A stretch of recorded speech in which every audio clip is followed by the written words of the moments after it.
ఏం చేస్తున్నావురా మమ్మీ? గోళ్ళు కట్టలేదా ఉందా?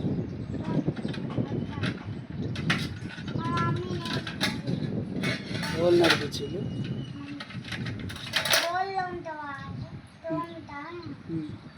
ఉన్నట్లా తీసి ఇట్లా తోముడేనా? సబ్బు రాసు లేదు కదా?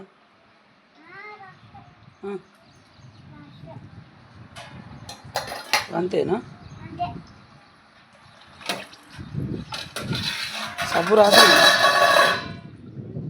సబ్బు రాసుడేనా?